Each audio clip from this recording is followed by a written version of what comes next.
Dr. Fauci, I don't expect you today to admit that you approved of NIH funding for gain-of-function research in Wuhan, but your repeated denials have worn thin, and a majority of Americans, frankly, don't believe you.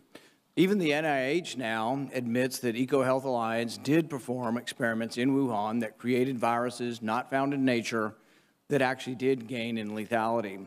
The facts are clear. The NIH did fund gain-of-function research in Wuhan, despite your protestations. You can deny it all you want, but even the Chinese authors of the paper, in their paper, admit that viruses not found in nature were created, and yes, they gained in infectivity. Your persistent denials, though, are not simply a stain on your reputation, but are a clear and present danger to the country and to the world. As Professor Kevin Esfelt of MIT has written, gain-of-function research looks like a gamble that civilization can't afford to risk. And yet here we are again, with you steadfast in your denials. Why does it matter? Because gain-of-function research with laboratory-created viruses not found in nature could cause a pandemic even worse the next time. We're suffering today from one that has a mortality of approximately 1%. They're experimenting with viruses that have mortalities of between 15 and 50%. Yes, our civilization could be at risk from one of these viruses. Experiments that combine unknown viruses with known pandemic-causing viruses are incredibly risky. Experiments that combine unknown viruses with coronaviruses that have as much as 50% mortality could endanger civilization as we know it. And here you sit, unwilling to accept any responsibility for the current pandemic and unwilling to take any steps to prevent gain-of-function research from possibly unleashing an even more deadly virus. You mislead the public by saying that the published viruses could not be COVID. Well, exactly no one is alleging that. No one is alleging that the published viruses by the Chinese are COVID. What we are saying is that this was risky type of research, gain-of-function research. It was risky to share this with the Chinese, and that COVID may have been created from a not yet revealed virus. We don't anticipate the Chinese are going to reveal the virus if it came from their lab. You know that, but you continue to mislead. You continue to support NIH money going to Wuhan. You continue to say you trust the Chinese scientist. You appear to have learned nothing from this pandemic.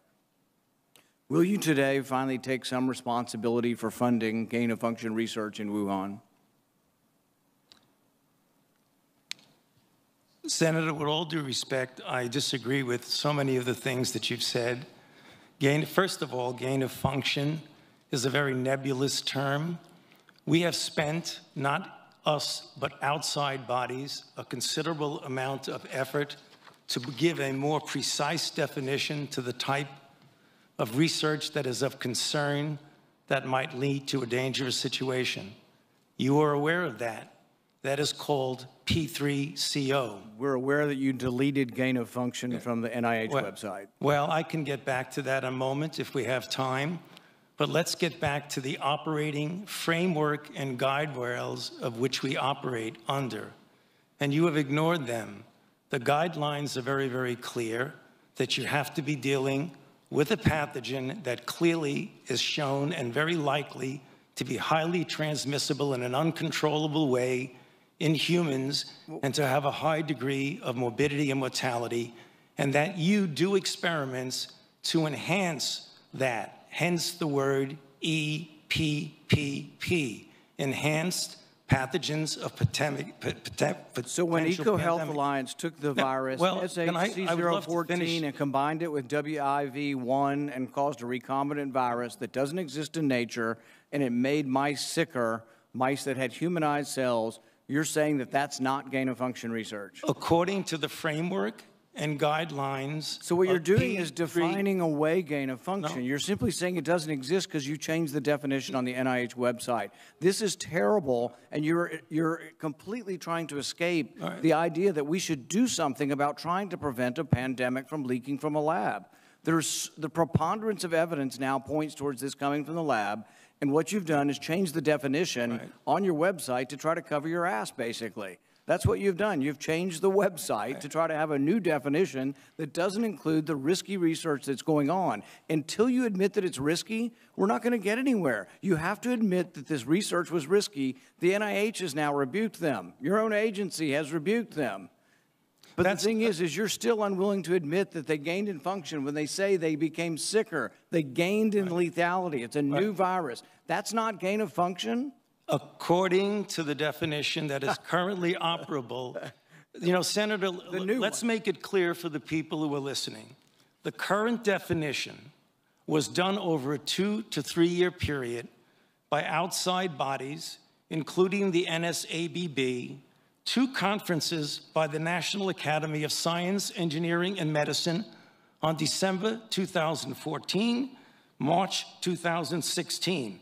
We commissioned external risk-benefit assessment, and then on January of 2017, the Office of Science and Technology Policy of the White House issued the current policy. And coincidentally, I have not changed the definition any appeared definition. on the same day the NIH said that, yes, there was a gain of function in Wuhan. The same day the definition appeared, the new definition, to try to define away what's going on in Wuhan. Until you accept it, until you accept responsibility, we're not going to get anywhere close to trying to prevent another lab leak of this dangerous sort of experiment. You won't admit that it's dangerous, and for that lack of judgment, I think it's time that you resign. Thank you, Senator Paul, and I would like to give the time to Dr. Fauci. Yeah, well, there were so many things that are egregious misrepresentation here, Madam Chair, that I don't think I'd be able to refute all of them, but just a couple of them for the listeners to hear for.